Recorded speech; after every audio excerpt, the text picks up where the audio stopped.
హైదరాబాద్ రవీంద్ర భారతిలో గడ్డం వెంకటస్వామి 96వ జయంతిని నిర్వహించింది రాష్ట్ర ప్రభుత్వం. అంతకుముందు ట్యాంక్ బండ్ పై ఉన్న కాకా విగ్రహానికి పూలమాలలు వేసి నివాళులర్పించారు మంత్రులు, నేతలు, ఆయన అభిమానులు. దేశానికి పేద ప్రజలకు కాకా చేసిన సేవలను గుర్తు చేసుకున్నారు నాయకులు. ఆయనను స్ఫూర్తిగా తీసుకోవాలని సూచించారు వక్తలు.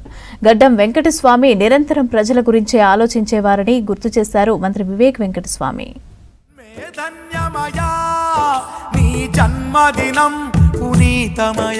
బడుగు బలహీన వర్గాల కోసం స్వర్గీయ గడ్డం వెంకటస్వామి కాకా ఎంతగానో కృషి చేశారన్నారు డిప్యూటీ సీఎం బట్టి విక్రమార్క, మంత్రి శ్రీధర్ బాబు.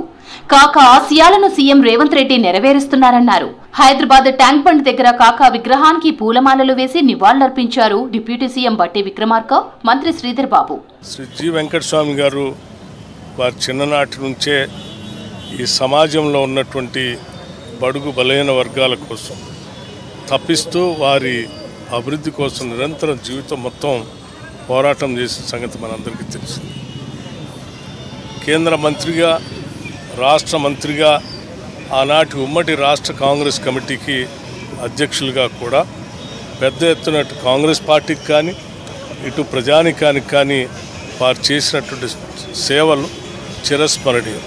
రాష్ట్ర కాంగ్రెస్ తరఫు నుంచి, రాష్ట్ర ప్రభుత్వం నుంచి కూడా వారి ఘనమైన నివాళులు అర్పించడమే కాకుండా వారి ఆశయాల్ని, మార్గాలను అనుసరిస్తూ పేద ప్రజల కోసం పునరంకితం అవుదామని చెప్పి ఈ సందర్భంగా మనం చేస్తాం. ఈరోజు బలహీన బడుగు పేద వర్గాలకు సంబంధించి మరి ఒక పెద్ద స్థాయిలో, కేంద్ర స్థాయిలో కూడా నాయకత్వం వహించి అనేక రంగాల్లో విశిష్ట సేవలు అందించిన మహనీయ మరి నాయకులు వెంకటస్వామి గారు.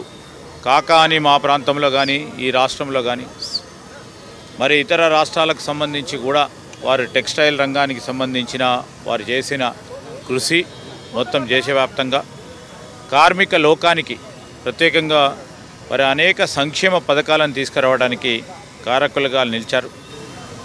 ఈరోజు వారిని గొప్పగా స్మరిస్తూ వారి ఆశయాలని మరి ముందుకు తీసుకెళ్లే ఓ కార్యాచరణ భాగంలో మేము కానీ ఈరోజు కాంగ్రెస్ పార్టీ ప్రభుత్వం ఈ రాష్ట్రంలో ముఖ్యమంత్రి రేవంత్ రెడ్డి గారి నాయకత్వంలో తప్పకుండా పేద వర్గాలకి, కార్మిక వర్గాలకి, బడుగు వర్గాలకి, రాష్ట్రానికి సంబంధించిన ప్రగతికి సంబంధించిన అంశాలను కూడా వారి ఆశయాలను ముందుకు తీసుకెళ్లే కార్యాచరణ తీసుకుంటామని. కాకా వెంకటస్వామి అంటేనే ప్రజల మనిషి అన్నారు మంత్రి వివేక్ వెంకటస్వామి. సింగరేణిని కాపాడిందే కాకా వెంకటస్వామి అన్నారు. కాకా నిరంతరం ప్రజలకు సేవ చేయాలని ఆలోచించారన్నారు. ట్యాంక్ బండ్ దగ్గర ఉన్న కాకా విగ్రహానికి పూలమాలలు వేసి నివాళులర్పించారు మంత్రి వివేక్ వెంకటస్వామి, సరోజా వివేక్. పెద్దపల్లి ఎంపీ వంశీకృష్ణ, ఎమ్మెల్యే వినోద్ కుమార్ కాకా విగ్రహానికి పుష్పాంజలి ఘటించారు.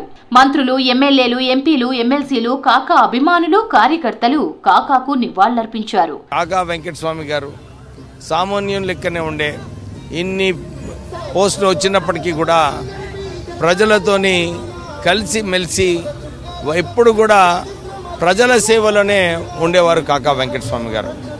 వారు యూనియన్ మినిస్టర్గా ఉన్నప్పుడు అన్ఆర్గనైజ్డ్ లేబర్కి ఏదైతే సేవలు చేసినారో వారికి పిఎఫ్ ఇప్పించడంలో, ప్రైవేట్ సెక్టర్లో పెన్షన్ ఇప్పించడము, సింగరేణి సంస్థను కాపాడడము, తర్వాత తెలంగాణ ప్రజలకు ప్రాణహిత చేవల రావాలని ఆ రోజులలో రాజశేఖర రెడ్డి గారితో కొట్లాడి ఆ ప్రాజెక్టు శాంక్షన్ చెప్పించినారు. సింగరేణి సంస్థ బిఐఎఫ్ఆర్లో ఉన్నప్పుడు దాన్ని తొలగించడానికి 400 కోట్ల రూపాయలు ఇప్పించి ఆ సంస్థను కాపాడడం జరిగింది. దేశంలోని గరీబోళ్లందరికీ కాకా అండగా నిలిచారన్నారు పీసీసీ చీఫ్ మహేష్ కుమార్. రాజకీయ జీవితంలో మచ్చలేని నేతగా కాకా నిలిచారన్నారు. ట్యాంక్ బండ్లోని కాకా విగ్రహానికి మంత్రులు పొన్నం, వాకిటి శ్రీహరితో కలిసి నివాళి అర్పించారు. కాకా ఎంతో మంది రాజకీయ నాయకులకు స్ఫూర్తి అన్నారు మంత్రి పొన్నం ప్రభాకర్, వాకిటి శ్రీహరి. కాకా అనే పేరు తెలంగాణ, ఆంధ్ర రాష్ట్రంలోనే కాకుండా యావత్ దేశంలో ముఖ్యంగా బడుగు బలహీన వర్గాల గుండెల్లో చిరస్థాయిగా ఉండేటటువంటి నామస్మరణం. గరీబోళ్ళకి అండగా కాకా యొక్క రాజకీయ జీవితం అంతా కూడా గరీబోళ్ళకి అండగా ఉన్నది. రాజకీయాల్లో నీతి నిజాయితీకి నిలుపుటద్దం వెంకటస్వామి గారు. యావత్ రాజకీయ జీవితంలో మచ్చలేని నాయకుడిగా తనకంటూ ఒక ప్రత్యేక స్థానాన్ని అటు ప్రజల్లో ఇటు కాంగ్రెస్ పార్టీలో చిరస్మరణీయంగా ఉంచుకున్నటువంటి మహానాయకుడు. ఇవాళ ఢిల్లీలోని 24 అక్బర్ రోడ్ పేరు వినగానే మన మదిలోకి వచ్చేది వెంకటస్వామి గారి పేరు. అది కాంగ్రెస్ కార్యాలయం అయినప్పటికీ కూడా కొన్ని ఏండ్లు వెంకటస్వామి గారి పేరు మీద అది కాంగ్రెస్ పార్టీకి ఇవ్వడం జరిగింది. సో ఆయన కాంగ్రెస్ పార్టీ పట్ల ఉన్నటువంటి అకుంఠిత దీక్ష ఇది నిదర్శనం. ఇప్పటికీ ఎప్పటికీ వెంకటస్వామి కాక మాలాంటి ఎందరో రాజకీయ నాయకులకి మార్గదర్శిగా ఉంటాడు. ఎప్పటికీ మా గుండెల్లో మా మదిలో చిరస్మరణీయంగా ఉంటాడు. పెద్దలు చెప్పిన విధంగా రాజకీయాల్లో స్ఫూర్తిదాయకంగా నిలిచిన వ్యక్తి. మరి ఆయన తన పేరుని చిరస్మరణీయంగా పెట్టుకోవడం, రాజకీయాల్లో రాబోయే రోజుల్లో కూడా కాకా వెంకటస్వామి లాగా లేదా ఇతర పెద్దలాగా ఉండాలి అని చెప్పే విధంగా ఆయన జీవనం నడిచింది. కాబట్టి ఖచ్చితంగా ఆయనకి ఈరోజు నివాళులు అర్పించేటువంటి అవకాశం ఒక మంత్రిగా నాకు రావడం నిజంగా చాలా గర్వపడతా ఉన్నా. ఈ రోజుల్లో ఆ రాజకీయాలు లేవు. గంటలో మార్పు జరిగేటువంటి ఈ రాజకీయాల్లో కూడా ఏది ఏమైనా కాంగ్రెస్ పార్టీ ఇప్పుడు అన్నట్టు 24 అక్బర్ రోడ్ అంటేనే కాకా వెంకటస్వామి గారి పేరు గుర్తుండే విధంగా రాజకీయాల్లో ఒక మచ్చలేని మైలురాయిగా మిగిలినటువంటి వ్యక్తికి నిజంగా కూడా ఘన నివాళులు అర్పిస్తాం. కాకా వెంకటస్వామి గొప్ప పోరాట నాయకుడని తెలిపారు హర్యానా మాజీ గవర్నర్ బండారు దత్తాత్రేయ. తాను నమ్ముకున్న సిద్ధాంతానికి కట్టుబడి పనిచేసిన మహానాయకుడని చెప్పారు. బడుగు బలహీన వర్గాల పక్షాన పోరాడారని తెలిపారు దత్తాత్రేయ. నమ్ముకున్నటువంటి సిద్ధాంతంతో కృషి చేసి సామాన్యమైనటువంటి ఒక దళిత కుటుంబం నుంచి జాతీయ స్థాయిలో కేంద్ర కార్మిక శాఖ మంత్రిగా కావడం, అలాగే తెలంగాణ ఉద్యమంలో ప్రముఖమైన పాత్ర నిర్వహించి తెలంగాణ సాధనకు కృషి చేయాలని ఆయన వయస్సు ఏ రకమైనటువంటి ఇబ్బందులున్నా లెక్క చేయకుండా వచ్చి అందరినీ ఏకదాటిపైకి తెచ్చేటువంటి ప్రయత్నం చేసినటువంటి గొప్ప మహానుభావుడు. మాజీ కేంద్ర మంత్రి స్వర్గీయ గడ్డం వెంకటస్వామి సేవలను గుర్తు చేసుకున్నారు స్పీకర్ గడ్డం ప్రసాద్. బడుగు బలహీన వర్గాల అభ్యున్నతికి సంక్షేమం కోసం కాకా చేసిన కృషి ఎంతో గొప్పదన్నారు శాసనమండలి చైర్మన్ గుత్తా సుఖేందర్ రెడ్డి. శాసనసభ భవనంలోని లాంజ్ లో కాకా చిత్రపటానికి పూలమాలలు వేసి నివాళులర్పించారు.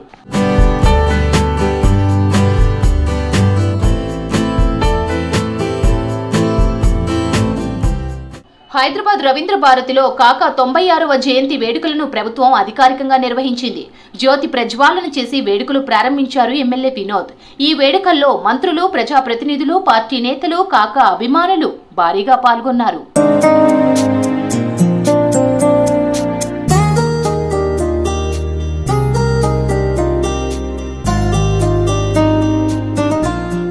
రాజకీయంగా కాంగ్రెస్ లో గడ్డం వెంకటస్వామి అంచెలంచెలుగా ఎదిగారన్నారు మంత్రి వివేక్ వెంకటస్వామి. నిరంతరం కార్మికుల గురించే మాట్లాడేవారన్నారు. 400 కోట్ల రుణం ఇప్పించి సింగరేణిని కాపాడారని గుర్తు చేశారు. వైఎస్ఆర్ తో మాట్లాడి ప్రాణహిత చేవెళ్ల ప్రాజెక్టు మంజూరు చేయించారన్నారు. కానీ ప్రాణహిత ప్రాజెక్టును గత బీఆర్ఎస్ ప్రభుత్వం పక్కన పెట్టిందన్నారు మంత్రి వివేక్. వేయించి ఇల్లులు కట్టించారు. ఇంకోవైపు కార్మిక రంగంలో కార్మికులకు ప్రత్యేకంగా ఎవరైతే కార్మికులు అన్ఆర్గనైజ్ సెక్టర్లో ఉన్నారో వాళ్ళందరికీ కూడా భద్రత కల్పించాలి, వారికి పిఎఫ్ కల్పించాలి. ఇవన్నీ కూడా వారు లేబర్ మంత్రిగా ఉన్నప్పుడు ఇవన్నీ చట్టాలు తీసుకురావడం జరిగింది. నిరంతరము ప్రజలకు ఏది మంచిదో ప్రజలకు మంచిగా చేయాలని చెప్పి ఆ ఆలోచన ఉండేది. ఈరోజు ప్రైవేట్ రంగంలో కూడా అందరూ కూడా మెచ్చుకుంటున్నారు. గడ్డం వెంకటస్వామి పేద కుటుంబంలో జన్మించి రాజకీయంగా అత్యున్నత స్థాయికి ఎదిగారన్నారు మంత్రి జూపల్లి కృష్ణారావు.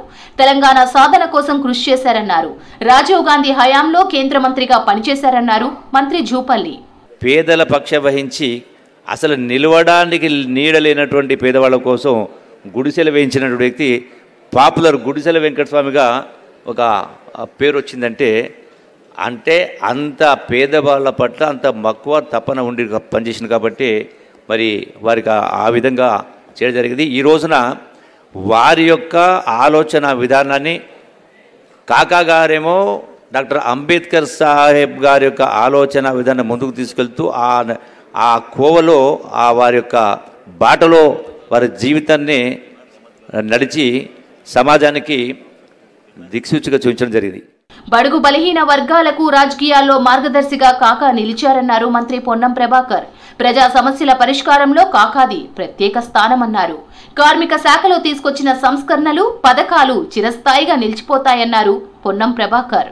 అంటే కార్మిక రంగాన్ని తీసుకుంటే కాకా తీసుకొచ్చిన సంస్కరణలు, కాకా తీసుకున్న నిర్ణయాలు అటు కేంద్ర కార్మిక శాఖ మంత్రిగా కానీ రాష్ట్ర కార్మిక శాఖ మంత్రిగా లేదా దేశవ్యాప్తంగా కార్మిక చట్టాలకు సంబంధించి సమీక్షలు పునఃసమీక్షలు చేసి ఈరోజు దేశంలోనే కార్మిక నాయకుడిగా గుర్తింపున్న వ్యక్తి ఎవరైనా ఉన్నారంటే కాకా వెంకటస్వామి గారు.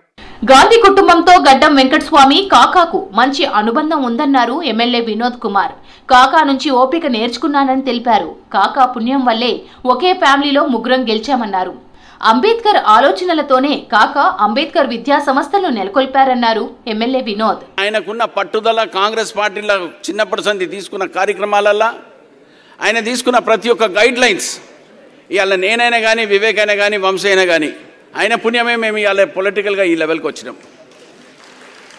2004లో ఎలక్షన్ గెలిచిన తర్వాత ఆయనకు మంత్రి పదవి వచ్చే కార్యక్రమాలు ఉంటే ఆ టైంలో ఏఐసిసిలో ప్రత్యేకంగా అప్పుడు ఆ కమిటీ మెంబర్స్ అందరూ నన్ను ఇంకా మిస్సెస్ జనార్దన్ రెడ్డి గారిని మేము ఫస్ట్ టైం ఎమ్మెల్యేస్ అయినా మాకు మంత్రి ఆపర్చునిటీ దొరికింది.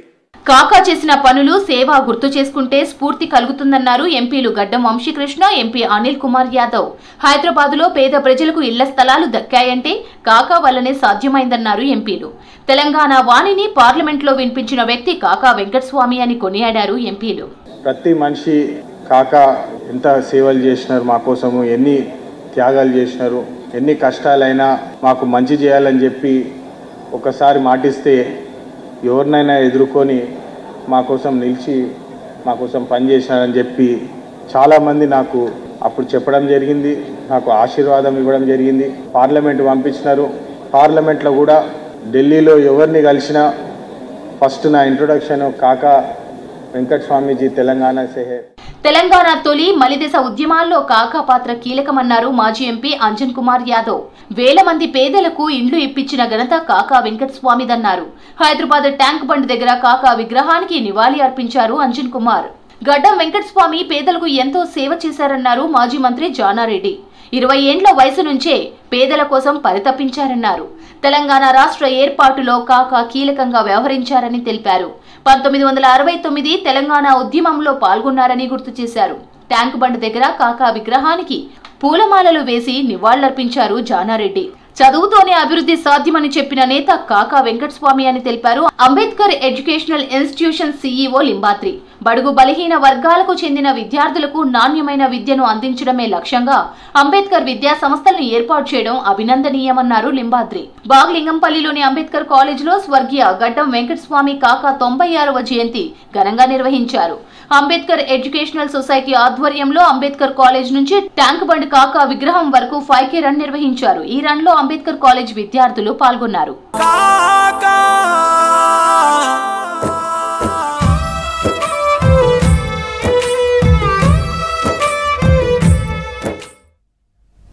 రాష్ట్రంలో మైనార్టీలకు కాంగ్రెస్ పార్టీ అండగా ఉంటోందని అన్నారు మంత్రి అడ్లూరి లక్ష్మణ్. హైదరాబాద్ రహమత్ నగర్లో శ్మశాన వాటికకు 2500 గజాల స్థలాన్ని కేటాయించింది ప్రభుత్వం. ప్రొసీడింగ్ కాపీలు మైనార్టీ జేఏసీ కమిటీ సభ్యులకు అందజేశారు మంత్రులు. ఈ కార్యక్రమంలో మంత్రులు వివేక్ వెంకటస్వామి, పొన్నం ప్రభాకర్ పాల్గొన్నారు. శ్మశాన వాటిక చుట్టూ కాంపౌండ్ వాల్తో పాటు మౌలిక సదుపాయాలు కూడా కల్పిస్తామని తెలిపారు మంత్రి. ఎస్సీ, ఎస్టీ, మైనార్టీలకు అన్ని విధాలా న్యాయం చేసేందుకు కాంగ్రెస్ సర్కార్ కృషి చేస్తోందని అన్నారు మంత్రులు. ఈ రోజు కూడా మైనార్టీలకు ఈ రాష్ట్రంలో ఇంత గొప్పగా గుర్తింపు రాలేదు. మైనార్టీ వెల్ఫేర్ మినిస్టర్ అయిన నెక్స్ట్ డే నుంచి మా వక్ఫ్ బోర్డుకు సంబంధించిన కబ్రస్థాన్ ఈ జిల్లాలో, ఈ ప్రాంతంలో, హైదరాబాద్లో చాలా స్థలాలు ఉన్నాయన్న మా తప్పకుండా మా వక్ఫ్ బోర్డుకు సంబంధించిన ద్వారా ఆ భూములు కేటాయించే విధంగా జిల్లా కలెక్టర్లతోని మీరు ఆదేశం ఇవ్వాలని చెప్పేసి చెప్పడం జరిగింది. దానిలో భాగంగా మా కార్పొరేషన్ చైర్మన్ ముఖ్యమంత్రి గారి దృష్టికి తీసుకెళ్లిన వెంటనే మీరు ఏదో ఎన్నికలకు సంబంధించినటువంటి విషయంలో కాదు, మొదటి నుంచి దేశంలో మైనార్టీలకు, దళితులకు, బలహీన వర్గాలకు, పీడిత వర్గాలకు అండగా ఉన్నది కాంగ్రెస్ పార్టీ. ఇందిరమ్మ తల్లి కానీ, సోనియా గాంధీ గారు కానీ, రాహుల్ గాంధీ గారు కానీ, గౌరవ ముఖ్యమంత్రి రేవంత్ రెడ్డి గారి నేతృత్వంలో ఈ రోజు వరకు వేదికపై ఉన్నటువంటి మేమందరం కూడా మా కబ్రస్థానికి సంబంధించిన మైనార్టీ ఏదైతే సుమారు 2500 అత్యంత ఖరీదు గల స్థలాన్ని గతంలో కేటాయించిన దాన్ని దశల వారీగా ఈరోజు దానికి సంబంధించిన శాంక్షన్ ప్రొసీడింగ్ జీవో ద్వారా ఇవ్వడం జరుగుతుంది.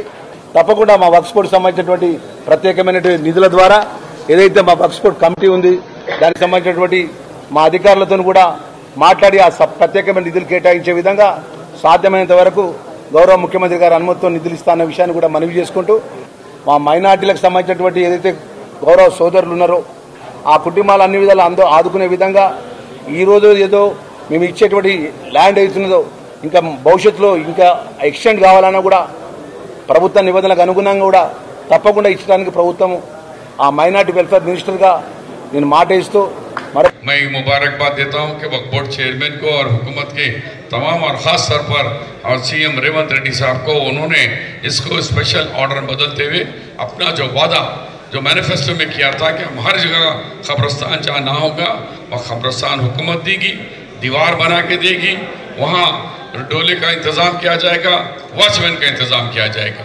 ये तमाम वादे की आज तकमील हो रही, इसलिए मैं तमाम मिनिस्टरों को और यहाँ इंचार्जेस को सबको मुबारकबाद देते हैं। जुबलीस के अंदर कब्रिस्तान का बहुत बड़ा मसला रहा है और आज उस मसले को भी सीएम साहब ने उस मसले का भी हल निकाला है और जिस तरह से आज ऑफिशियली उस मतलब कब्रिस्तान को लेके कब्रिस्तान के जो कमेटी है से कांग्रेस पार्टी आज हमारी सरकार जो है खास करके मुसलमानों के लिए किस तरह से काम कर रही है एक छोटा सा मिसाल आप लोग के सामने आज रख रहे हैं हम लोग। और आने वाले समय में भी जैसे टिमरी स्कूल लेके आज यहाँ पे जूनियर कॉलेज పార్లమెంటులో బీసీ బిల్లు పెట్టి పాస్ చేయించాలని అన్నారు హర్యానా మాజీ గవర్నర్ బండారు దత్తాత్రేయ. హైదరాబాద్ లక్డికపూల్లో నిర్వహించిన మీటింగ్లో పాల్గొన్నారు బీసీ ప్రజాప్రతినిధులు, కుల సంఘాల నాయకులు. బీసీలకు 42% రిజర్వేషన్ల సాధన కోసం రాజకీయాలకు అతీతంగా పోరాడాలని అన్నారు మంత్రి వాకిటి శ్రీహరి. ప్రజా ఉద్యమం ద్వారానే కోర్టులు దిగివస్తాయని అన్నారు ఎంపీ ఆర్ కృష్ణయ్య.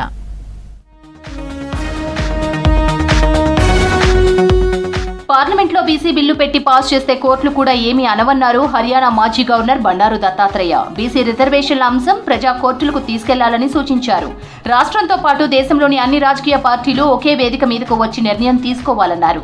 రాష్ట్ర ప్రభుత్వం 42% బీసీ రిజర్వేషన్లపై జీవో తీసుకురావడం అభినందనీయమన్నారు హర్యానా మాజీ గవర్నర్ బండారు దత్తాత్రేయ.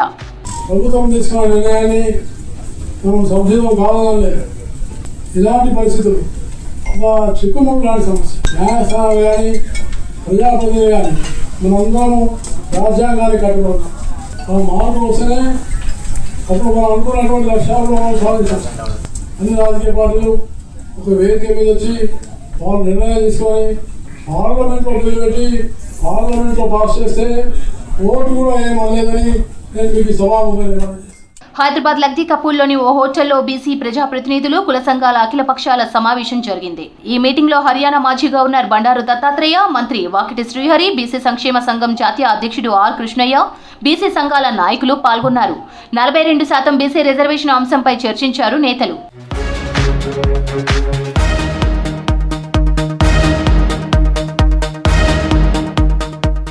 బీసీలకు 42% రిజర్వేషన్ల సాధన కోసం రాజకీయాలకు అతీతంగా అందరూ ముందుకు రావాలన్నారు మంత్రి వాకిటి శ్రీహరి.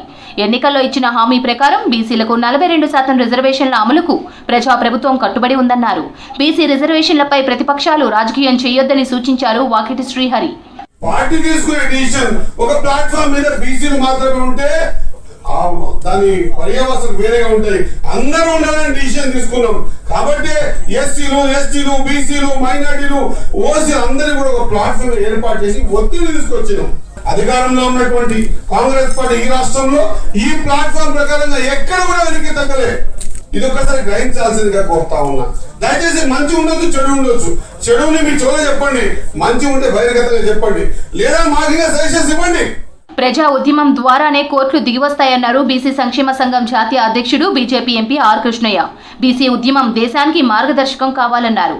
అగ్ర కులాల్లోని పేదలకు 10% రిజర్వేషన్ ఇచ్చినప్పుడు 50% సీలింగ్ అనేది అవుట్డేటెడ్ అని సుప్రీంకోర్టే చెప్పిందని గుర్తు చేశారు ఆర్ కృష్ణయ్య.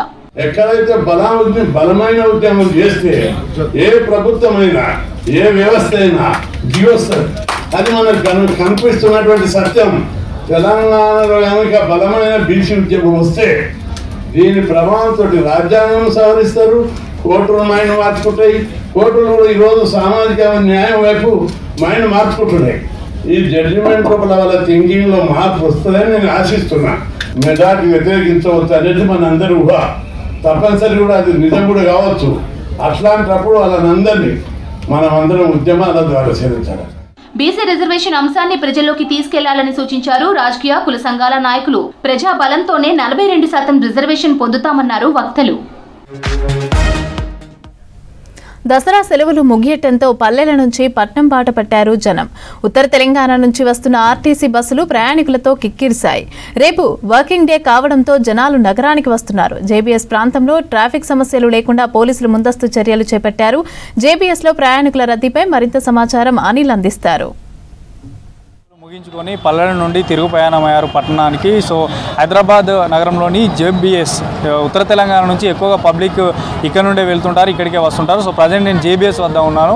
సో ఇక్కడ చూడొచ్చు, ఈరోజు ఉదయం నుంచి కూడా చూస్తే ప్రజెంట్ పబ్లిక్ తాకిడి పెరుగుతూనే ఉంది. రేపు వర్కింగ్ డే కావడంతో సో పబ్లిక్ అంతా కూడా పల్లెల నుండి తిరుగు ప్రయాణమయ్యారు పట్టణానికి. సో రేపంతా కూడా తమ తమ వ్యాపార నిమిత్తం కానీ, ఇటు స్టూడెంట్స్ కానీ, తర్వాత పబ్లిక్ వారి వారి పనుల నిమిత్తం అయితే హైదరాబాద్ నగరానికి చేరుకుంటున్నారు. సో ఇక్కడ నుండి నేరుగా అంటే మనకి ఉత్తర తెలంగాణ నుండి ఎక్కువగా జేబీఎస్కి వస్తుంటారు. సో ఉత్తర తెలంగాణ అంటే మనకి ఆసిఫాబాద్, ఆదిలాబాద్, నిజామాబాద్, కరీంనగర్ ఈ ఏరియాల నుంచి ఎక్కువగా పబ్లిక్ వస్తుంటారు. సో దీంతోపాటు అటు స్టూడెంట్స్ కూడా ఎక్కువగా చదువుల కోసం ఇక్కడికి వచ్చేవారు ఉంటారు.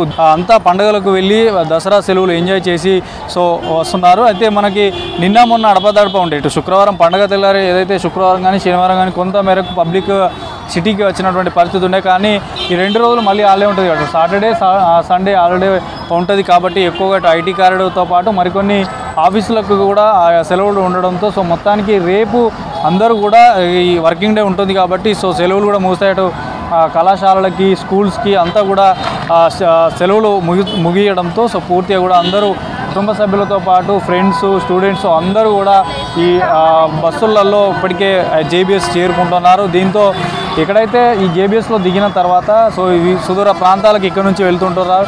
సిటీ బస్సులో కూడా పూర్తిగా కిక్కిరిసిపోయినటువంటి పరిస్థితి. ప్రజెంట్ మనం జేబీఎస్ బయట ఉన్నటువంటి ఏదైతే సిటీ బస్సులు ఇక్కడికి వస్తాయి, జేబీఎస్ బయట ఉన్నటువంటి బస్సు స్టేషన్ వద్ద ఇందిరాగాంధీ బొమ్మ దగ్గర ఉన్నాం. ఇక్కడ నుంచి ఎక్కువగా పికప్ పాయింట్ ఉంటుంది. సో ఇక్కడ ఇక్కడ దిగినటువంటి స్టూడెంట్స్ కానీ పబ్లిక్ కానీ ఎక్కువ మొత్తంలో పబ్లిక్ ఉండడంతో పాటు ఇటు ఓలా, ఊబర్, ర్యాపిడో సో ఇవి కూడా బుక్ కావడం లేదు. ఎందుకంటే గంటల తరబడి వేచి చూస్తున్నటువంటి పబ్లిక్ చూడవచ్చు. మరోవైపు సిటీకి వెళ్ళేటువంటి ఇక్కడ నుంచి వనస్థలిపురం, ఎల్బీ నగర్, అమీర్పేట సో సుదూర ప్రాంతాలకు కూడా ఇక్కడ నుండి బస్సులు తరలి వెళ్తుంటారు కాబట్టి సో బస్సులు కూడా పూర్తిగా నిండిపోయి సిటీలో ఉండిపోయాయి. అటు సిటీ శివారు ప్రాంతాల వరకు కూడా వెళ్తుంటాయి కాబట్టి సో బస్సులు కూడా అంతా ఫుల్ అవడంతో పబ్లిక్ కూడా వెయిట్ చేస్తున్నటువంటి పరిస్థితి. అయితే ఉదయం నుంచి కూడా చూస్తే పబ్లిక్ తాకిడి ఇంకా పెరుగుతూనే ఉన్నది. మనకు విజువల్స్లో చూడవచ్చు, ఇటు జేబీఎస్ నుండి మళ్ళీ ఈ ఉత్తర తెలంగాణ నుంచి వచ్చేటువంటి బస్సులు అటు దాదాపు ఎంజీబీఎస్ వరకు, కొన్ని మియాపూర్ వరకు కూడా వెళ్తుంటాయి. దీంతో పూర్తిగా కూడా బస్సులు నిండి వస్తున్నాయి. మరోవైపు ఇక్కడ పూర్తిగా కూడా బస్సులు అదనంగా కూడా ఏర్పాటు చేశారు, స్పెషల్స్ బస్సులు ఏర్పాటు చేశారు. సో ఈ అదనంగా రోజు నడిచేటువంటి బస్సులతో పాటు అదనంగా కూడా ఎక్కువగా బస్సులను ఏర్పాటు చేశారు. సో ఇక్కడ ట్రాఫిక్ కూడా ఇబ్బంది కలగకుండా ఎక్కడికక్కడ పోలీసులు కూడా క్లియర్ చేస్తున్నటువంటి పరిస్థితి చూడవచ్చు. ఇక మరోవైపు ఓలా, ర్యాపిడో, ఊబర్ కూడా ఎక్కువ మొత్తంలో కూడా దనుకున్నట్టు తెలుస్తుంది. ఎందుకంటే పబ్లిక్ రష్ ఎక్కువగా ఉంటుంది కాబట్టి సో ఎక్కువ మొత్తంలో కూడా ఈ ప్రయాణికుల నుంచి వసూలు చేస్తున్నటువంటి. ఎందుకంటే పండగకి ఇటు కుటుంబ సభ్యులతో అందరూ కలిసి వెళ్తుంటారు కాబట్టి సో లగేజ్ కూడా ఎక్కువగా ఇంటి నుండి తీసుకొచ్చుకుంటారు. సో ఖచ్చితంగా వారికి లగేజ్కి సంబంధించి కూడా ఆటో ఖచ్చితంగా అవసరం ఉంటుంది. దీన్నే అదునుగా చేసుకుని ఆటో వాళ్ళు కూడా ఎక్కువగా ఛార్జెస్ వసూలు చేస్తున్నటువంటి పరిస్థితి ఉంది. ఇక మరోవైపు క్యాబ్లు కూడా ఎక్కువ మొత్తంలో బుక్ కావడం లేదు. ఎక్కువ పబ్లిక్ ఉండడంతో క్యాబ్స్ కూడా కొంత సమయం పట్టేటువంటి అవకాశం ఉంటుంది. అన్ని ప్లాట్ఫామ్ అటు మనకి ఏదైతే బైక్ అండ్ 4 వీలర్కి సంబంధించి కూడా ఎక్కువగా టైం తీసుకుంటున్నది, ఎక్కువగా బుక్ కావడం లేదు. దీంతో మొబైల్లో ఎప్పటికప్పుడు అందరూ కూడా చెక్ చేస్తున్నటువంటి పరిస్థితి. సో మొబైల్ ఈ ఆన్లైన్ సర్వీస్ కూడా ఈరోజు పబ్లిక్ ఎక్కువగా ఆదివారం కావడంతో సో అంతా కూడా పట్టణానికి, హైదరాబాద్ నగరానికి తిరిగి వస్తారని నేపథ్యంలో సో ఎక్కువగా రేట్లు కూడా పెంచుతున్నటువంటి పరిస్థితి. మనతో పాటు పోలీసు అధికారులు ఉన్నారు. ట్రాఫిక్ ఎట్లా ఉంది ఉదయం నుంచి ఇప్పటివరకు చూస్తే? సో సాయంత్రం అంటే మనకి రాత్రి ఇంకేమైనా పెరిగేటువంటి అవకాశం ఉందో మాట్లాడించే ప్రయత్నం చేద్దాం. సార్ సో ట్రాఫిక్ ఎట్లా ఉంది సార్? ట్రాఫిక్తో అవి ఎక్కువనే వస్తుంటారు బయట నుంచి, ఊరు నుంచి, పండుగ సందర్భంగా. ఇప్పుడు పెరిగే మార్నింగ్ నుంచి కూడా ఎక్కువ రద్దీగానే ఉంది. ఈరోజు ఒక్కరోజు ఉంటుంది, రేపటి నుంచి స్కూల్ ఉన్నాయి కాబట్టి ఈరోజు ఎక్కువ ఉంటుంది. నైట్ వరకు నడుస్తుంది, కంటిన్యూ 12 వరకు ఉంటుంది. మళ్ళీ మార్నింగ్ నిన్న తక్కువ ఉండే, ఈరోజు వేరే ఎక్కువ ఉండే. ఈ లాస్ట్ డే సండే కాబట్టి రేపు. మీ తరఫున ఎట్లాంటి సిబ్బంది ఎంతమంది ఏర్పాటు చేశారు? ఎట్లాంటి ఇబ్బందులు లేకుండా ట్రాఫిక్ సిబ్బందిని సఫిషియెంట్గా ఉన్నారు. ఆల్రెడీ బయట నుంచి కూడా ఇంకా హెడ్ క్వార్టర్ నుంచి కూడా తెప్పించుకున్నాము స్టాఫ్. వాళ్ళు కూడా మొత్తం పాయింట్ల మీద వేసినాం. దాదాపు 10 మెంబర్స్ ఓన్లీ ఉన్నారు. మాతో పాటు ఆర్టీసీ వాళ్ళు కూడా ఉన్నారు ఇంకా లోపల. వాళ్ళు లోపల చూసుకుంటున్నారు, మేము బయట ట్రాఫిక్ చేసుకొచ్చి. Thank you. మిడ్ నైట్ వరకు ఉంటుంది. Thank you.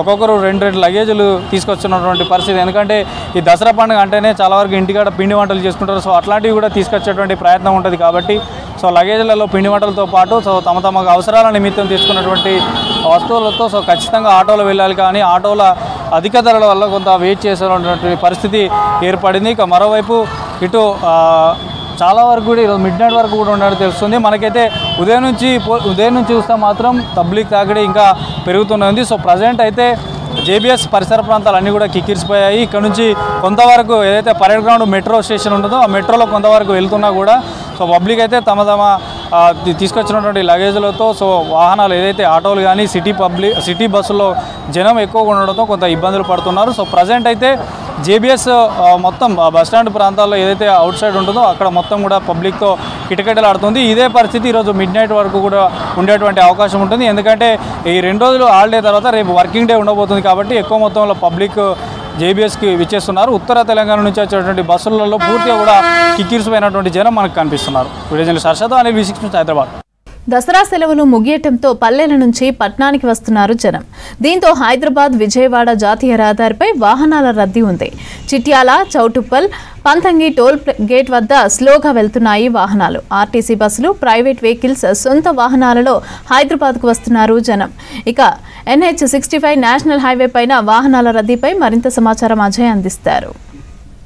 దసరా పండుగకి సొంతూరులోకి వెళ్ళిన వారంతా కూడా తిరిగి హైదరాబాద్కు వస్తున్న క్రమంలో ఒక్కసారిగా హైదరాబాద్ సంబంధించి అవుట్స్కట్స్ మొత్తం కూడా రద్దీగా మారాయి. ఆ వెహికల్ సంబంధించిన మూవ్మెంట్ చాలా స్లోగా ఉన్న సిచ్యువేషన్. ప్రస్తుతం మనం ఏదైతే ORR వద్ద ఇటు NH65 సంబంధించి జాతీయ రహదారి ORR వద్ద ఉన్నాము. ఇక్కడ మొత్తం కూడా వెహికల్ సంబంధించిన మూవ్మెంట్ చాలా స్లోగా ఉన్న సిచ్యువేషన్ కనబడుతుంది. ఒక్కసారిగా అంటే NH65 పైన ఇటు ఆంధ్రప్రదేశ్ సంబంధించి వెళ్లాల్సిన వారంతా కూడా NH65 మీదుగానే ప్రయాణం చేయాల్సి ఉంటుంది. మెయిన్గా విజయవాడకు సంబంధించి, దాంతోపాటు ఇటు ఉమ్మడి నల్గొండ జిల్లా కోదాడ కావచ్చు, సూర్యాపేటకు సంబంధించిన వారంతా కూడా తిరిగి హైదరాబాద్ రావాలి అంటే NH65 నుండే ప్రయాణాలు చేయాల్సి ఉంటుంది. సో NH65 పైన చాలా క్లియర్గా ట్రాఫిక్ సంబంధించిన కంజెషన్ అనుకోవచ్చు. వెహికల్ మూవ్మెంట్ చాలా స్లోగా ఉన్న సిచ్యువేషన్ చాలా క్లియర్గా కనబడుతుంది. ఈరోజు ఉదయం నుండి కూడా ఇదే సిచ్యువేషన్. ఎందుకంటే ఈరోజు ఉదయం నుండి వెహికల్ సంబంధించి అందరూ సొంతూళ్ళకు వెళ్ళిన వారంతా కూడా హైదరాబాద్ బాట పడుతున్న క్రమంలో ఈ రోజుతోటి అటు సెలవులు ముగుస్తున్నాయి. రేపటి నుండి యథావిధిగా రోజువారీగా పనులు చేసుకోవాల్సి ఉంటుంది. రోజువారీగా ఏదైతే ఎస్టాబ్లిష్మెంట్స్ ఉంటాయో వాటన్నిటిని కూడా ఫుల్ఫిల్ చేయాల్సి ఉంటుంది. కాబట్టి మళ్ళీ అందరూ కూడా తమ పనులు చేసుకోవడానికి హైదరాబాద్ వస్తున్న క్రమంలోనే చాలా క్లియర్గా ట్రాఫిక్ సంబంధించిన కంజెషన్ అనుకోవచ్చు. వెహికల్ మూవ్మెంట్ చాలా స్లోగా ఉన్న సిచ్యువేషన్. మెయిన్గా NH65 పైన ఇటు పంతంగి టోల్ ప్లాజా వద్ద దాదాపు 16 టోల్ ప్లాజాకి 16 గేట్లు ఉంటే దాదాపు 10 గేట్లని అటు విజయవాడ హైవేకి సంబంధించి అక్కడ నుండి హైదరాబాద్కి వచ్చే రూట్కే దాదాపు 10 గేట్స్ని ఓపెన్ చేసి వెహికల్స్ని మొత్తం కూడా పంపిస్తున్నారు. అయినప్పటికీ కూడా పంతంగి టోల్ ప్లాజా, చౌటుప్పల్ ప్రాంతాల్లో వెహికల్ మూవ్మెంట్ అనేది చాలా స్లోగా ఉంది. అంటే చౌటుప్పల్, పంతంగి టోల్ ప్లాజా ఇది దాటిన తర్వాతనే ప్రస్తుతం మనం అయితే అబ్దుల్లాపూర్ మేడ్ కావచ్చు ORR సంబంధించి ఇక్కడికి రావాల్సి ఉంటుంది. సో ఇది చౌటుప్పల్, పంతంగి టోల్ ప్లాజాతో పాటు దానికంటే ముందు NH65 కంటే NH65 పైన ఇటు చౌటుప్పల్ రాకముందు చిట్యాల ఏరియాలో కూడా కొంతవరకు రోడ్డు సంబంధించిన పనులు కూడా నడుస్తున్నాయి. సో దాని కారణంగా చిట్యాలలో కూడా కొంతమేరకు ట్రాఫిక్ సంబంధించి మూవ్మెంట్ స్లోగా ఉంది, వాహనాల రద్దీ కొనసాగుతుంది అనేది ప్రస్తుతం మనకి అందుతున్న ఇన్ఫర్మేషన్. ఇక చిట్యాల నుండి చౌటుప్పల్ పంతంగి టోల్ ప్లాజా వద్ద యథావిధిగా పండగకు వెళ్ళిన వారంతా తిరిగి హైదరాబాద్కు వస్తున్న క్రమంలో పంతంగి టోల్ ప్లాజా వద్ద కూడా చాలా క్లియర్గా వెహికల్ సంబంధించిన మూవ్మెంట్ స్లోగా ఉండడము, వాహనాల రద్దీ అనేది చాలా క్లియర్గా కనబడుతుంది. ఇక హైదరాబాద్ సిటీలోకి ఎంటర్ అయ్యే ముందు ఇటు అబ్దుల్లాపూర్ మేట్, ఓఆర్ఆర్, దాని తర్వాత హయత్ నగర్ సంబంధించిన ఏరియా వరకు కూడా కొంతమేరకు ఈ ట్రాఫిక్ సంబంధించిన కంజెషన్, ఈ వెహికల్ మూవ్మెంట్ అనేది చాలా స్లోగా ఉంది. సో ఇది కంటిన్యూ అయ్యే అవకాశం ఉంది అనేది కూడా కొంతమేరకు అధికారులు చెప్తున్న అంశము. సో ఇతర ప్రాంతాలకు వెళ్ళిన వారు, హైదరాబాద్ నుండి ఇతర ప్రాంతాలకు వెళ్ళిన వారంతా కూడా హైదరాబాద్ తిరిగి వస్తున్నారు. దసరా సెలవులు అయిపోయాయి. సో రేపటి నుండి అంతా వర్కింగ్ డేస్ కాబట్టి అందరూ ఒకేసారి హైదరాబాద్ బాట పట్టిన క్రమంలోనే హైదరాబాద్ పరిసర ప్రాంతాలు ముఖ్యంగా అవుట్స్కట్స్ సంబంధించి మొత్తం కూడా ట్రాఫిక్ సంబంధించిన కంజెషన్ చాలా క్లియర్గా ఏర్పడుతుంది. ముఖ్యంగా ఇప్పుడు మనం NH65 పైన ఏదైతే సిచ్యువేషన్ చూస్తున్నామో సేమ్ ఇదే సిచ్యువేషన్ అటు కరీంనగర్, సిద్దిపేట వెళ్ళాల్సిన వారంతా JBS వద్ద కూడా ఇదే పరిస్థితి ఉంది. దాంతోపాటు ఇటు వరంగల్ సంబంధించిన ఏరియాస్కి వెళ్ళిన వారంతా కూడా తిరిగి హైదరాబాద్ వస్తున్న క్రమంలో ఇటు ఉప్పల్, బోడుప్పల్, నారపల్లి, మేడిపల్లి వంటి ఏరియాల్లో కూడా కొంతమేరకు ఇదే విధంగా వెహికల్ మూవ్మెంట్ చాలా స్లోగా ఉంది. ఇక ఇటు విజయవాడ జాతీయ రహదారి పైన ప్రస్తుతం మనం సిచ్యువేషన్ ఏ విధంగా ఉంది అనేది మనం చూస్తున్నాం. సో ఇదే అర్ధరాత్రి వరకు కూడా కంటిన్యూ అయ్యే అవకాశం ఉందని అధికారులు చెప్తున్నారు. ఇటు ట్రాఫిక్ పోలీసులు కూడా అప్రమత్తమయ్యారు. ట్రాఫిక్ పోలీసులు కూడా మెయిన్గా రాచకొండ పోలీస్ కమిషనరేట్ పరిధిలో ఈ విధంగా ట్రాఫిక్ సంబంధించి ఎక్కడైతే వెహికల్ మూవ్మెంట్ స్లోగా ఉందో అలాంటి పాయింట్స్ని నోటీస్ చేయడంతో పాటు ఐడెంటిఫై చేసి అక్కడ ట్రాఫిక్ సంబంధించిన అధికారుల్ని కూడా డిప్లాయ్ చేసి ఎక్కడ ఎలాంటి ఇబ్బందులు తలెత్తకుండా పూర్తి స్థాయిలో చర్యలు తీసుకుంటున్నామనేది ట్రాఫిక్ సంబంధించిన అధికారులు చెప్తున్న అంశము. సో మొత్తానికి NH65 పైన మాత్రము ట్రాఫిక్ సంబంధించి కంజెషన్ చాలా క్లియర్గా కనబడడంతో పాటు వెహికల్ మూవ్మెంట్ స్లోగా ఉంది. ఒక్కసారిగా ఆ రష్ అనేది పెరిగిందని చెప్పాలి. ఎక్కడ చూసినా NH65 పైన ఏ రోడ్ చూసినా హైదరాబాద్కి వచ్చే రోడ్స్ అన్నీ కూడా ఈ విధంగా వెహికల్స్తో మొత్తము రష్గా మారిన సిచ్యువేషన్ ఉంది. సో ఇదే కంటిన్యూ అవుతుంది. ఈరోజు అర్ధరాత్రి వరకు కూడా ఇదే పరిస్థితి ఉంటుంది అనేది కొంతమేరకు అధికారులు అంచనా వేస్తున్నారు. ఇప్పటికే బస్సులకు సంబంధించి RTC బస్సులు కూడా ఎక్కడికక్కడ కిక్కిర్స్పై వస్తున్న సిచ్యువేషన్. RTC కూడా ప్రత్యేకమైన బస్సులను ఏర్పాటు చేసి వివిధ జిల్లాలకు సంబంధించి ఇటు వరంగల్, దాంతోపాటు నల్గొండ, దాంతోపాటు ఇతరేతర కొన్ని జిల్లాలకి కొన్ని స్పెషల్ సర్వీసులను ఏర్పాటు చేసి ఇటు హైదరాబాద్కి స్పెషల్ సర్వీసులను ఏర్పాటు చేసింది. సో RTC బస్సులతో పాటు ఇటు ప్రైవేట్ వెహికల్స్, దాంతోపాటు ఓన్ వెహికల్స్లో వెళ్ళిన వారు 2 వీలర్స్ కావచ్చు, 4 వీలర్స్ కావచ్చు, అందరూ కూడా తిరిగి హైదరాబాద్కు వస్తున్న క్రమంలో ఒక్కసారిగా వెహికల్ సంబంధించిన మూవ్మెంట్ చాలా ఎక్కువగా కనబడుతుంది. ముఖ్యంగా NH65 సాధారణంగానే జాతీయ రహదారుల్లో NH65 సాధారణంగానే రద్దీగా ఉంటుంది. సో ఆ రద్దీ కాస్త మరింత పెరిగింది, ఫుల్ రష్గా మారిన సిచ్యువేషన్ ఉంది. సో మొత్తానికి దసరా పండుగకి సొంతూరులోకి వెళ్ళిన వారు, పల్లెబాట పట్టిన వారంతా కూడా తిరిగి సిటీకి వస్తున్నారు, హైదరాబాద్కి వస్తున్న క్రమంలో. ఎందుకంటే సెలవులు అయిపోయాయి, రేపటి నుండి వర్కింగ్ డేస్ కాబట్టి తిరిగి అందరూ హైదరాబాద్కి వస్తున్న క్రమంలో ప్రస్తుతం NH65 హైదరాబాద్ సంబంధించి ఎంటర్ అవ్వాల్సిన ఏరియా అబ్దుల్లాపూర్ మేట్, ORR వద్ద మాత్రం ట్రాఫిక్ సంబంధించిన కంజెషన్, ఆ వెహికల్ మూవ్మెంట్ అనేది చాలా స్లోగా ఉంది, చాలా రష్ కూడా ఏర్పడుతుంది. సో ఈరోజు అర్ధరాత్రి వరకు కూడా ఇదే పరిస్థితి కంటిన్యూ అయ్యే అవకాశాలు ఉన్నాయనేది కొంతమేరకు అధికారులు చెప్తున్న పరిస్థితి. NH65 నుండి కెమెరా పర్సన్ అశోక్తో కలిసి అజయ్ V6 న్యూస్, హైదరాబాద్. అమెరికాలో మృతి చెందిన హైదరాబాద్ యువకుడు పోలే చంద్రశేఖర్ కుటుంబానికి సర్కార్ అండగా ఉంటుందని అన్నారు మంత్రి అడ్లూరి లక్ష్మణ్. ఎల్బీ నగర్ టీచర్స్ కాలనీలోని మృతి కుటుంబ సభ్యులను పరామర్శించారు. ఇక అమెరికా టెక్సాస్ రాష్ట్రం డెల్టాన్లో గ్యాస్ స్టేషన్లో జరిగిన కాల్పుల్లో చంద్రశేఖర్ మరణించాడు. ప్రభుత్వం సహాయంగా ఉంటుందని భరోసా ఇచ్చారు మంత్రి అడ్లూరి లక్ష్మణ్. వెంటనే ముఖ్యమంత్రి గారి కార్యాలయానికి, ముఖ్యమంత్రి గారికి విషయాన్ని చేరవేయడం జరిగింది. మరి వారి చీఫ్ సెక్రటరీ ద్వారా రాష్ట్ర ప్రభుత్వం నుంచి అమెరికాలో ఉన్నటువంటి ఎంబసీకి ఇక్కడ ఉన్నటువంటి పూర్తిగా ప్రభుత్వ పరంగా చేయాల్సిన ఫార్మాలిటీస్ అన్ని కంప్లీట్ చేయడం జరిగింది. ఆ అమెరికాలో ఉన్నటువంటి ఏదైతే ఇన్వెస్టిగేషన్ సంబంధించినటువంటి వారికి పూర్తిగా ఆ ఇన్వెస్టిగేషన్ పూర్తి అయిన తర్వాత పూర్ణ చంద్రశేఖర్ డాక్టర్ను ఆ యొక్క బాడీని అందజేయడం జరుగుతుంది. అందజేసిన వెంటనే రాష్ట్ర ప్రభుత్వం ద్వారా అక్కడ మాజీ పార్లమెంట్ సభ్యులు మధు యాష్కి గారు కూడా నిన్నటి నుంచి అక్కడ ఉన్నటువంటి ఎంబసీ అధికారులతో కానీ అక్కడ ఉన్నటువంటి అడ్వకేట్స్ ద్వారా కానీ అక్కడ ఉన్నటువంటి ఎవరైతే ఈ యొక్క సంబంధించినటువంటి అధికారులతో అమెరికాలో మాట్లాడడం కూడా జరుగుతుందన్న విషయాన్ని కూడా మీడియా ద్వారా తెలియజేయడం జరుగుతుంది. రాష్ట్ర సోషల్ వెల్ఫేర్ మినిస్టర్గా మా వర్గాన్ని చెందినటువంటి ఆ కుటుంబానికి మనకు జరిగినటువంటి దుస్సంఘటన విషయంలో పూట ప్రభుత్వం అన్ని విషయాలు కూడా కుటుంబానికి మేము అండగా ఉంటాం. అన్ని విధాలు కూడా రేపు ముఖ్యమంత్రి గారికి ఉదయం కలిసి ఈ విషయాన్ని కూడా కుటుంబానికి ఆర్థికంగా ఇబ్బంది కూడా ముఖ్యమంత్రి గారి దృష్టి. అమెరికాలో మరణించిన చంద్రశేఖర్ డెడ్ బాడీని ఇక్కడికి రప్పించేందుకు కేంద్ర ప్రభుత్వం చర్యలు తీసుకుంటుందని అన్నారు బీజేపీ రాష్ట్ర ప్రెసిడెంట్ రామచంద్రరావు. మీర్పేట్ టీచర్స్ కాలనీలోని మృతుడి కుటుంబ సభ్యులను పరామర్శించారు.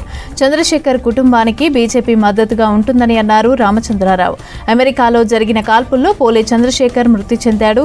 డెడ్ బాడీని హైదరాబాద్కు తీసుకురావాలని కోరుతున్నారు మృతుడి కుటుంబ సభ్యులు. మరియు ఈరోజు మా వంతు ఆ ఒక భౌతిక కాయాన్ని భారతదేశానికి ఎంత తొందర ఉంటే అంత తొందరగా తీసుకువచ్చేటటువంటి ప్రయత్నం చేయమని చెప్పాం. అక్కడ స్థానికంగా ఆటా సంబంధించినటువంటి సంస్థలో పనిచేసే వారితో మాట్లాడడం జరిగింది. మరి వారితో పాటు అక్కడ ఉన్నటువంటి అనేక మంది భారతీయులతో కూడా మాట్లాడి అతనికి ఏదైతే భౌతిక కార్యకు పంపించాలో అది ప్రయత్నం చేయమని చెప్పి కూడా అడిగి మా వంతు కూడా ఇక్కడ విదేశీ మంత్రాలయంతో కూడా ఆ భౌతిక కార్యాన్ని త్వరలో, ఎందుకంటే సామాన్యంగా విదేశాల్లో చనిపోతే చాలా ఆలస్యం అవుతుంది ఇక్కడ రావడానికి. అటువంటి ఆలస్యం కాకుండా ఎంత తొందరగా ఉంటే అంత తొందరగా పంపించమని చెప్పి కూడా అడగడం జరిగింది. అక్కడ అమెరికాలో భారతీయులకు సురక్ష లేదు అని చెప్పి చాలామంది భావిస్తున్నారు. మరి అటువంటి భావన కలగకూడదని చెప్పేసి కూడా అమెరికా ప్రభుత్వాన్ని కూడా మేము కోరుతా ఉన్నాం. అక్కడ భారతీయులకు రక్షణ కలిగించాలి. ప్రతి 10 మందిలో 5 ఇయర్ బడ్స్, హెడ్ ఫోన్స్, బ్లూటూత్తో కనిపిస్తున్నారు. పాటలు వినడం, వీడియోలు చూడటం, కాల్ మాట్లాడుతూ ఉంటున్నారు. బస్సుల్లో, బైక్లపై జర్నీ చేసే సమయంలోనూ ఇయర్ ఫోన్స్ వాడుతున్నారు. ఇక దీంతో వినికిడి సమస్యలు అధికమవుతున్నాయని హెచ్చరిస్తున్నారు డాక్టర్లు. ప్రపంచంలో 100 కోట్ల మందికి హియరింగ్ ప్రాబ్లమ్స్ వచ్చే అవకాశం ఉందని హెచ్చరించింది వరల్డ్ హెల్త్ ఆర్గనైజేషన్. ఇక ప్రజలు జాగ్రత్తలు పాటించాలని సూచిస్తున్న డాక్టర్ షమితాతో శ్రీశైలం ఫేస్ టు ఫేస్. చేతిలో స్మార్ట్ ఫోన్ ఉన్న ప్రతి ఒక్కరు కూడా వాళ్ళ చెవిలో ఇయర్ ఫోన్స్ లేదంటే ఇయర్ బడ్స్తో కనిపిస్తుంటారు. కాలక్షేపానికో లేదంటే ఫోన్ మాట్లాడడానికో, సినిమాలు చూడడానికో, వీడియోలు చూడడానికో లేదంటే రీల్స్ చూడడానికో. కానీ గంటల తరబడి ఇయర్ బడ్స్ కానీ ఇయర్ ఫోన్స్ కానీ పెట్టుకుంటే ఏం కాదా? ఈ ప్రశ్న చాలామందిని తలెత్తుంటుంది. కానీ ఖచ్చితంగా అవుననే అంటుంది WHO. ఇదే రీతిన గంటల తరబడి ఇయర్ ఫోన్స్ కానీ ఇయర్ బడ్స్ కానీ పెట్టుకుంటే ఖచ్చితంగా 12 నుంచి 30 సంవత్సరాల మధ్యలో ఉన్నటువంటి యూత్కి దాదాపు 100 కోట్ల మందికి పైగా వినికిడి సమస్యలు తలెత్తే అవకాశం ఉందని చెప్పి హెచ్చరికలు జారీ చేసింది. అసలు ఎందుకోసం ఇట్లాంటి ప్రమాదాలు తలెత్తాయి? ఇంత ముందుకు వినికిడి సమస్యలకు ఇప్పుడున్నటువంటి వినికిడి సమస్యలకు ఎట్లాంటి తేడాలని, అసలు ఎందుకోసం వస్తుంది, రీజన్స్ ఏంటి, ఎట్లా వాడితే బాగుంటుంది ఇయర్ ఫోన్స్ అనేవి ఒకసారి మనం కుత్బుల్లాపూర్ మెడికల్ కాలేజ్లో ఎస్ఆర్గా పనిచేస్తున్న డాక్టర్ షమిత మనతో ఉన్నారు. ఆమెను అడిగి డీటెయిల్స్ తెలుసుకుందాం. ముందుగా జనరల్గా మీరు కూడా చూస్తూ ఉంటారు ఇయర్ బడ్స్ కానీ, ఈ మధ్య ఎక్కువ ఇయర్ బడ్స్ వాడుతారు, లేదంటే చెవులో ఏదో ఒక ఇయర్ ఫోన్ కానీ హెడ్ ఫోన్స్ కానీ ఏదో ఒకటి పెట్టుకుని ఉంటారు. అలా పెట్టుకోవడం వల్ల ఇన్ జనరల్గా వచ్చేటువంటి ఇయర్కి సంబంధించినటువంటి సమస్యలు ఏముంటాయి? సో యూజువల్గా ఇప్పుడు ఏమైపోతుంది అని అంటే రీసెంట్ ఇప్పుడున్న జనాభా అంటే యూత్ వాళ్ళందరికీ ఇట్స్ వెరీ కూల్ అనమాట. ఏంటంటే చెవులో హెడ్ ఫోన్స్ పెట్టుకొని మాట్లాడతాను, నేను ఒక టెక్కీని, నేను చాలా పాష్గా కనపడుతున్నాను అని చెప్పేసి అవి పెట్టుకొని వాడతారు. కానీ యాక్చువల్ ఏమవుతుంది అని అంటే ప్రాక్టికల్గా మాట్లాడితే మన అమ్మమ్మ తాతలు వాళ్ళందరూ ఒక 80-90 ఇయర్స్లో ఎవరికైతే హియరింగ్ లాస్ వస్తుంది కదా, ఆ వయసులో గట్టిగా మాట్లాడితే వినపడట్లేదు, లేకపోతే చెవులో గుయ్యం అనే శబ్దం వస్తుంది అని వాళ్ళందరూ అప్పుడు అనేవి ఇప్పుడు 20-30 ఏజ్లో ఉన్న వాళ్ళు చెప్తున్నారు సేమ్ కంప్లైంట్స్. జస్ట్ ఇమాజిన్, అంటే ఒక 80-90 ఇయర్స్ ఉన్న వాళ్ళకు వచ్చే ప్రాబ్లమ్స్ ఇప్పుడు ప్రజెంట్ జనరేషన్కి వస్తున్నాయి. అంటే 20-30 ఇయర్స్లో ఉన్న వాళ్ళకు హియరింగ్ లాస్ వస్తుంది, సౌండ్ టినిటస్ అంటాం, అంటే చెవులో గుయ్యం అనే శబ్దం రావడం, లేకపోతే చెవులు బ్లాక్ అయిపోయిన ఫీలింగ్ రావడం అట్లా వస్తుందన్నమాట. దీనికి మెయిన్ అండ్ మేజర్ రీజన్ ఏంటిదంటే ఎక్స్పోజర్ టు లౌడ్ సౌండ్స్. అంటే మన చుట్టుపక్కల సౌండ్స్ పెరగడం. First noise pollution. మన సిటీలో ఇప్పుడు మనం హైదరాబాద్ ఇట్లాంటి పెద్ద పెద్ద సిటీస్లలో ట్రక్స్ కానీ లేకపోతే హార్న్, వెహికల్ హార్న్, సైలెన్సర్స్ నుంచి వచ్చే సౌండ్స్ అవి. నెక్స్ట్ మనం వాడే headphones, main headphones వాడడము, వాటిని కంటిన్యూస్గా పెట్టుకోవడము. నార్మల్ పర్మిసిబుల్ లిమిట్ అని అంటాము. సో యూజువల్ పర్మిసిబుల్ లిమిట్ ఏమంటాము అంటే every person should not be expose more than 80 decibels of sound for more than 40 hours a week అని అంటాం. అంటే 40 గంటలు వారానికి 80 decibels సౌండ్ అనేది మనం దాన్ని ఎక్సీడ్ అవ్వద్దు. అట్లాంటిది అంటే what do you mean by 80 decibels? మనం చిన్న ఒక హెడ్ ఫోన్స్ తీసుకుందాం. ఒక హెడ్ ఫోన్స్ తీసుకున్నామంటే దానికి 80 decibels అంటే not more than 50% of volume. Just imagine, ఇప్పుడు మీరే అడగండి, మీరు ఎంతమంది 50% ఆఫ్ వాల్యూమ్ కన్నా తక్కువ ఎవరు వింటున్నారు?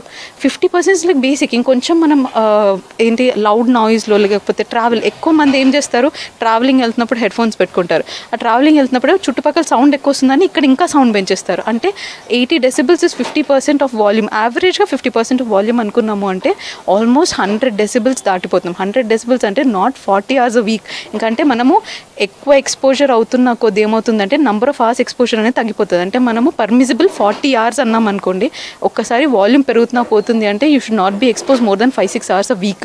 ఒక వారంలో నువ్వు అంతకన్నా ఎక్కువ మనకు ఆ సౌండ్ అనేది ఎక్స్పోజ్ అవ్వద్దు. అట్లాంటిది గంటలు ఆ హై ఎక్స్పోజర్ ఆఫ్ వాల్యూమ్ తోటి మనం హెడ్ ఫోన్స్ అనేది పెట్టుకొని వింటున్నాము.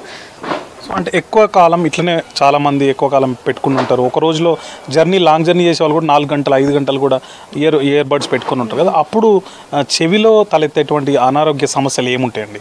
సో మేజర్గా ఫస్ట్ ఎలా మొదలవుతుంది అని అంటే నెమ్మదిగా వాళ్ళకు హియరింగ్ టినిటస్ అని చెప్పాను కదా, గుయ్యమని శబ్దం లాగా మొదలవుతుంది. తర్వాత ఏమనిపిస్తుంది అంటే చెవులో ఏదో ఒక వైపు బ్లాక్ అయిపోయినట్టు అనిపిస్తుంది.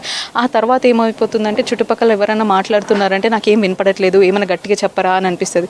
సైలెంట్గా ఉన్న ప్లేసెస్లో కానీ లేకపోతే డోర్ బెల్ కొడితే కానీ అవి వినపడట్లేదు, లేకపోతే ఇట్లాంటి ఏమైనా కొన్ని సర్టెన్ హై ఫ్రీక్వెన్సీ సౌండ్స్ అంటాము. సో హై ఫ్రీక్వెన్సీ సౌండ్స్ అనేవి ఎక్కువ వినపడకపోవడం కానీ అవుతూ ఉంటుందన్నమాట. జనరల్గా ఇయర్ బడ్స్ కానీ ఇయర్ ఫోన్స్ వాడేటప్పుడు దానికి ఉన్నటువంటి దుమ్ము చెవిలోకి వెళ్ళడం వల్ల ఇన్ఫెక్షన్ అయ్యి దానివల్ల కూడా ఇబ్బంది అవుతుంది. వస్తుంది. ఏమవుతుందంటే హెడ్ ఫోన్స్లో బ్లాక్ కలర్గా మనకు ఒక ఇది వస్తుంది కదా, దాంట్లో కూడా ఫంగస్ కానీ అవన్నీ డర్ట్ జమ అయ్యే ఛాన్సెస్ చాలా ఎక్కువ ఉంటుంది. సో క్లీన్ చేసుకోకుండా ఫ్రీక్వెంట్గా పెట్టుకోవడం వల్ల ఏమవుతుంది అంటే ఇవన్నీ మనమే తీసుకుపోయి చెవిలో డిపాజిట్ చేసినట్టు అవుతుంది అనమాట. అప్పుడు ఇయర్ బడ్ పెట్టడం కానీ ఏదైనా పెట్టినప్పుడు ఫ్రీక్వెంట్గా ఇన్ఫెక్షన్స్ వస్తే మొత్తం ఇయర్ అనేది ఇన్ఫెక్షన్లోకి వెళ్ళిపోతుంది. అతి అనేది ఎప్పుడు ప్రమాదమేనని చెప్పి డాక్టర్ శమిత గారు చెప్తున్నారు. ఖచ్చితంగా దాన్ని లిమిట్లో ఉండాలి, లిమిట్లో ఉంచుకుంటేనే అది మనకు ఎట్లాంటి ఇబ్బందులు ఉండదు. తద్వారా 80s 90sలో వచ్చేటువంటి సమస్యలు 20-30లోనే రాకుండా జాగ్రత్త పడే అవకాశం ఉంటుందని చెప్పి డాక్టర్ శమిత గారు చెప్తున్నారు. దసరా పండుగకు ఊళ్లకు వెళ్లిన ప్రజలు సిటీకి వస్తున్నారు. దీంతో భారీగా వాహనాలు వస్తున్నాయి.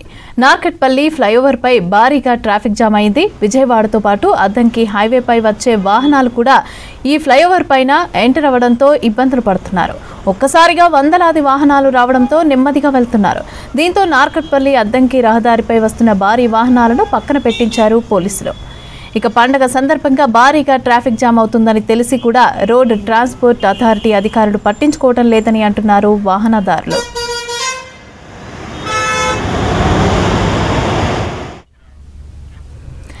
ఇదే అంశానికి సంబంధించి పూర్తి అప్డేట్స్ శేఖర్ అందిస్తారు. శేఖర్ చెప్పండి, నార్కట్పల్లి అద్దంకి రహదారిపై వాహనాల రద్దీ ఏ విధంగా ఉంది? మమతా, దసరా పండుగను పూర్తి చేసుకొని పల్లెల నుంచి పట్టణానికి బయలుదేరిన వాహనాలు, దాంతో నేషనల్ హైవేలో రోడ్లన్నీ కూడా పెద్ద ఎత్తున ట్రాఫిక్ జామ్ అవుతున్నాయి. ఒక్కసారిగా సెలవులు ముగియడంతో రేపటి నుంచి విద్యా సంస్థలు కావచ్చు, విధి నిర్వహణలో ప్రైవేటు సంస్థలకు సంబంధించి కావచ్చు, అందరూ కూడా ఉద్యోగాలకు వెళ్ళిపోవాల్సి ఉంటుంది. అదేవిధంగా పిల్లలంతా కూడా స్కూల్కి వెళ్లాల్సి ఉంటుంది. దాంతో పెద్ద ఎత్తున అందరూ కూడా పల్లెల నుంచి మళ్ళీ పండుగను ఊహించుకొని హైదరాబాద్కు తరలిస్తున్నారు. దాంతో NH65తో పాటు నార్కట్పల్లి అద్దంకి రహదారి, అదేవిధంగా హైదరాబాద్ వరంగల్ జాతీయ రహదారితో పాటు అన్ని నేషనల్ హైవేలు మొత్తం కూడా ట్రాఫిక్ జామ్ తో ఇబ్బంది పడుతున్నాయి. మరోవైపు ట్రాఫిక్ కు సంబంధించి ఎప్పటికప్పుడు పోలీసులు క్లియర్ చేసే పనిలో ఉన్నారు. ఇక నార్కట్పల్లి ఫ్లైఓవర్ దగ్గర నార్కట్పల్లితో అంటే విజయవాడ నుంచి హైదరాబాద్కు వచ్చే వెహికల్స్ కావచ్చు, అదేవిధంగా అద్దంకి నుంచి నార్కట్పల్లికి వచ్చే వెహికల్ కూడా రెండు కూడా ఒకే దగ్గర అక్కడ ఆ ఫ్లైఓవర్ దగ్గర కలుస్తాయి. దాంతో పెద్ద ఎత్తున ట్రాఫిక్ జామ్ అయింది. దాదాపు ఆ ఫ్లైఓవర్ మీద నుంచి కిందికి వాహనం రావాలంటే గంటకు పైగా టైం పడుతుంది. దాంతో పోలీసులు క్లియర్ చేసే పనిలో పడ్డారు. అక్కడ తీవ్ర ఇబ్బందులు ఎదుర్కొంటున్న పరిస్థితి నెలకొంది.